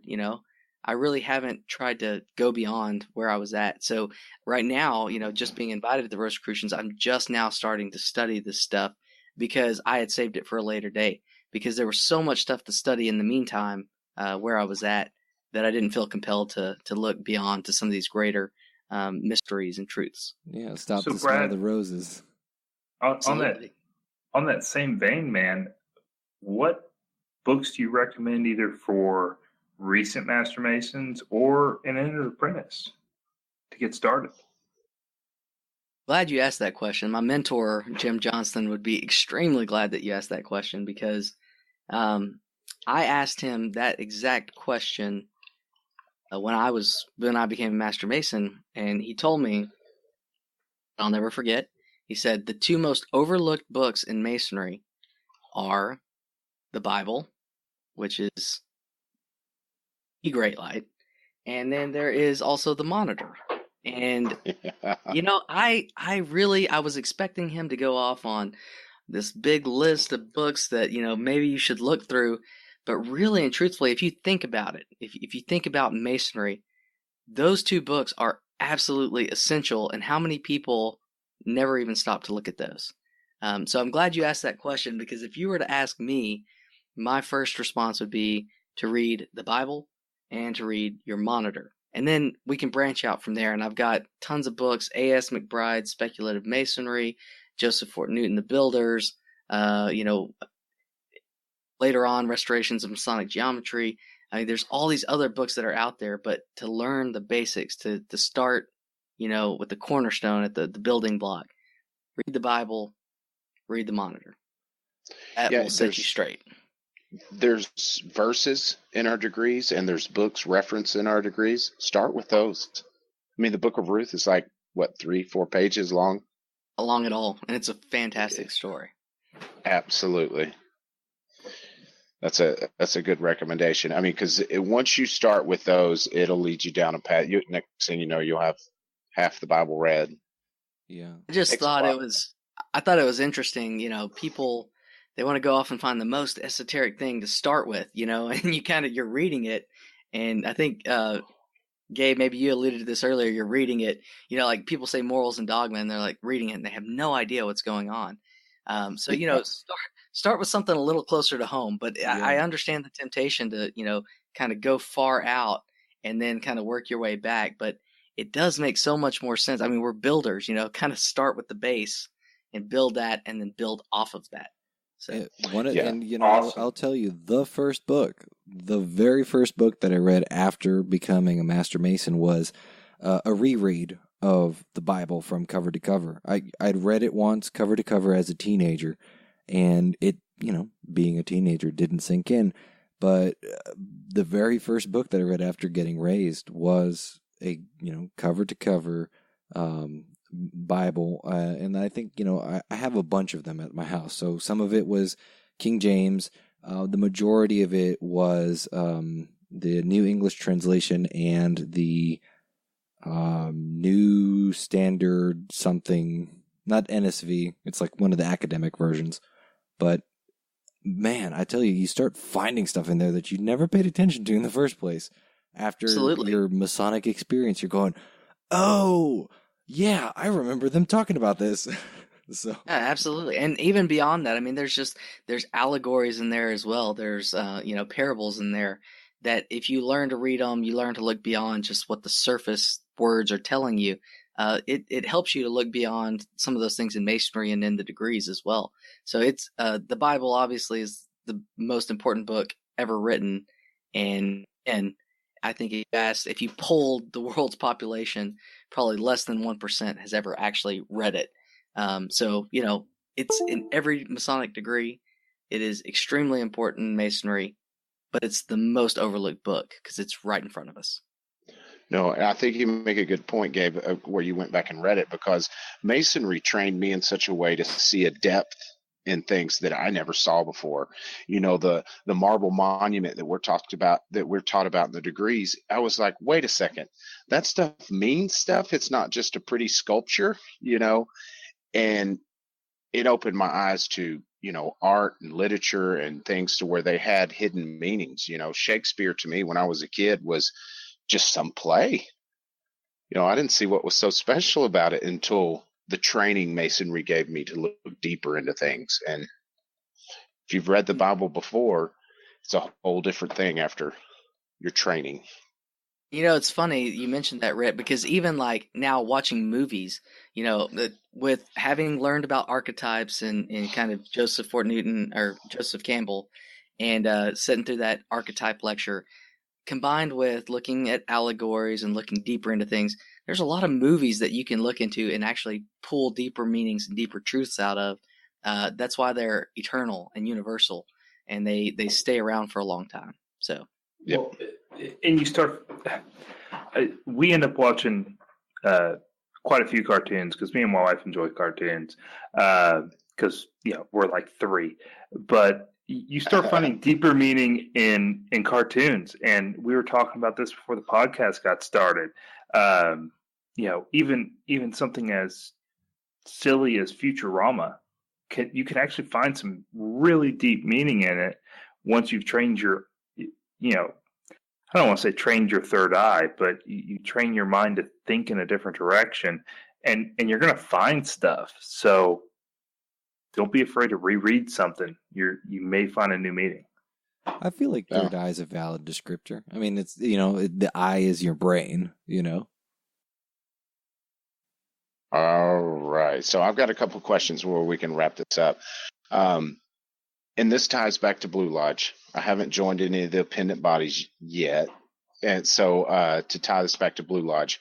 So, Brad, what would you tell the brother who's been a Master Mason and there's lodges out there to where they're not real active, to put it nicely, and they've stuck with it, but they're just not feeling it?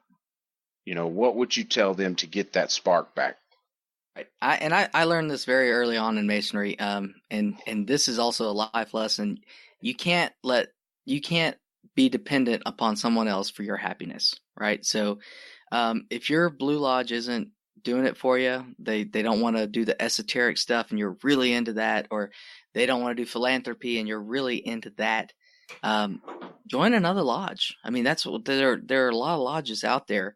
But find where you fit in, find what makes you the happiest, and really find your definition of Masonry. It's going to be a different thing to every single person, and maybe we have to save this for another night, another discussion, but Sam Gibbons, who you all probably know, Smiling Sam, he goes round and round with me all the time that Masonry is philanthropy. And I respectfully refute that, and we go round and round. But to Sam, Masonry is philanthropy, and that is fantastic. So find what motivates you about our craft. There are so many different areas that you can get active in, but find what you love about Masonry and make that your Masonry. That would be my recommendation. It takes joining another lodge, then it takes joining another lodge. If it takes joining an independent body. There you go. I mean, because we have 31 lodges here in Tarrant County. I know there's one of over 40 in something. Dallas. Yeah. And every single one of them is different, and every single one of them has something to offer. So find, just because you came into a lodge and you are a member there does not mean that you have to stay there. And I know some people will probably get upset with me for saying that, but a lot of times, I always wanted to be tied to my mother lodge. I bought an endowment there, but I now belong to 5 lodges. And each one of them offers me something different. And sometimes I'm more active in one than the other and vice versa. But I joined these lodges to get what I wanted out of Masonry. So this is my Masonry. This is my happiness. I make it what I want it to be. And if everybody did that, I think we would have less people leaving the ranks of Masonry, because, guys, there's literally anything you could want to do in the world kind of tied up into this fraternity. So you can't tell me that Masonry doesn't have something for you or something to offer you. My sentiment to you would be, you never looked hard enough to find it. Wow. Agreed. Yeah. No doubt. Okay, so next question. What is your take on the current state of Masonry in Texas? Are you talking kind about of a loaded membership? question? Loaded. Yeah, we Rhit and I, we shared a barbecue dinner, and we realized that we both kind of err on the same side of this thing. But everybody talks about the membership problem in Masonry, and I don't see it. Now, membership might be a symptom, but I don't see it as the problem. And Rhit and I were talking, and immediately he sent me his version of the podcast. And so, if you've heard his version, we were spot on this. But my belief is we have a perception problem in Masonry. And I think if you took 10 guys, random guys, out and asked them, what is Masonry? Maybe one or two of those guys would have any idea as to what it was. The other 8 would have no idea. And out of those 2, we would have maybe one conspiracy theorist that says, we're a cult or whatever they want to, trash they want to talk. And then you'd have another person. Yeah. Yeah. Crazy people. Then you'd have one person where like we helped them out at one of our children's hospital or a friend or, a cousin or whatever. And they kind of know us through our philanthropic side. Or, maybe one of those guys knew about us through Da Vinci Code and then they kind of started studying us. But my point is that, despite these other 2, one is we don't want to join. The other either would have joined or hasn't joined. But the other 8, the vast majority of people that are out there have no idea who we are or what we do or what we can offer the individual man that is looking to better himself.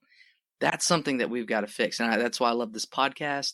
That's why I love what I'm seeing on social media, that we're using it more, that we're getting out there, we're checking into our lodges. I think that's the way to kind of combat this. But it's really the perception problem, the fact that people have no idea who we are. That is the bigger problem rather than, membership. Membership is the symptom. You can't just turn around and fix membership. And, on top of that, what is the right number for membership? Is it supposed to be 100,000? Well, why?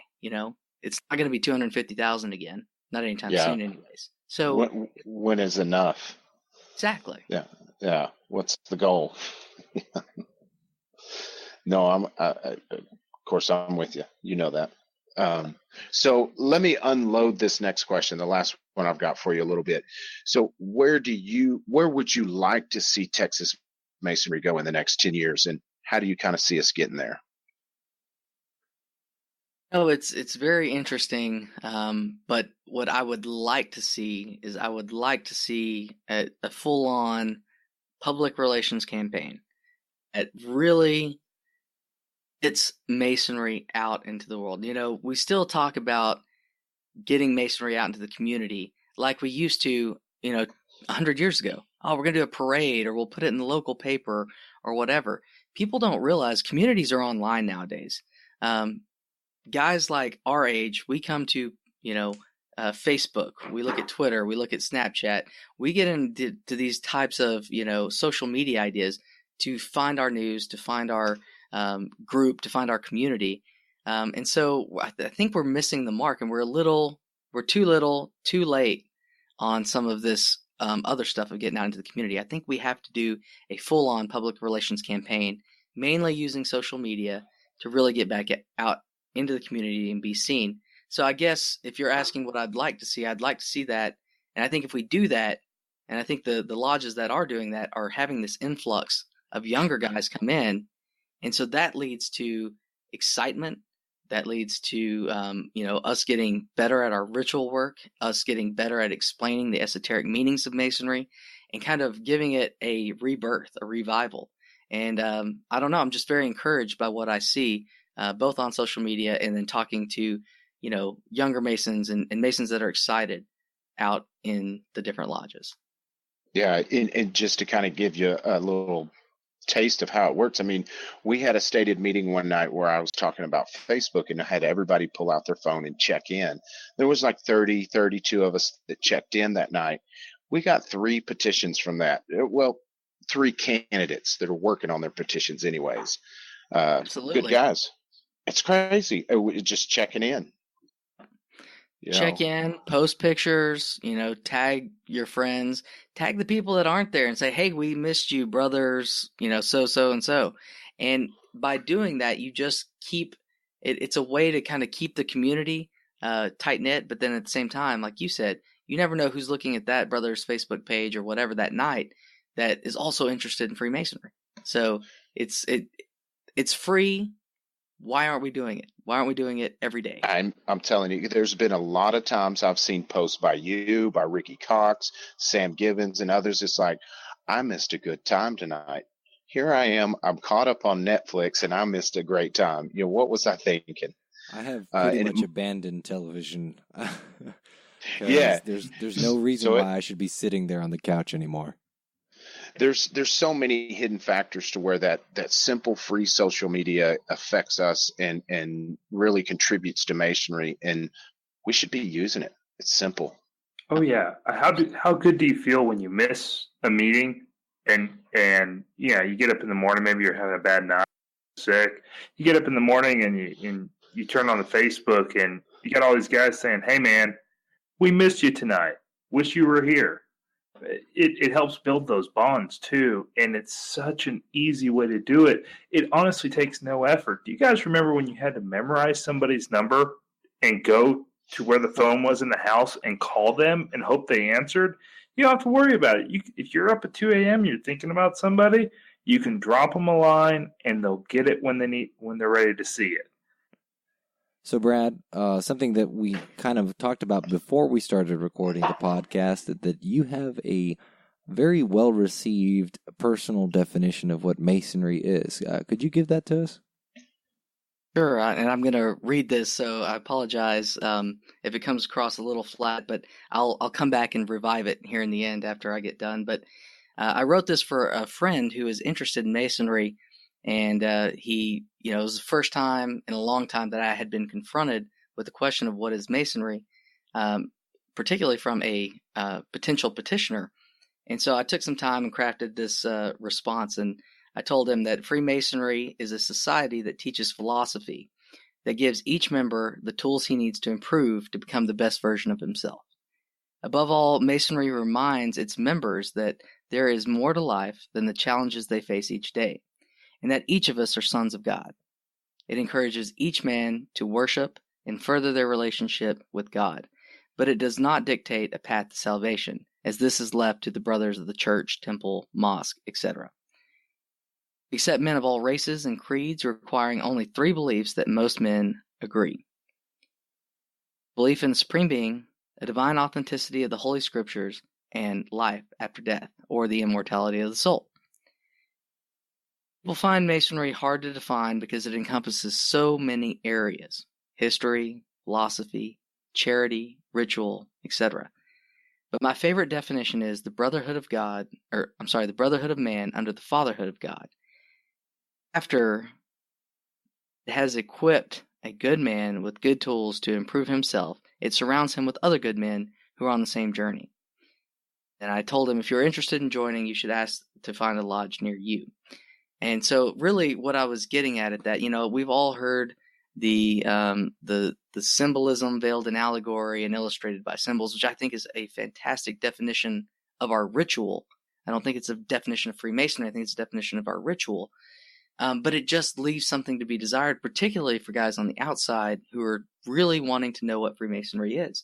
And the simple definition of the fatherhood of God, or the brotherhood of man under the fatherhood of God, is really, to me, the 2 most important aspects of Masonry. Now, all the other things I mentioned are important: philanthropy, philosophy.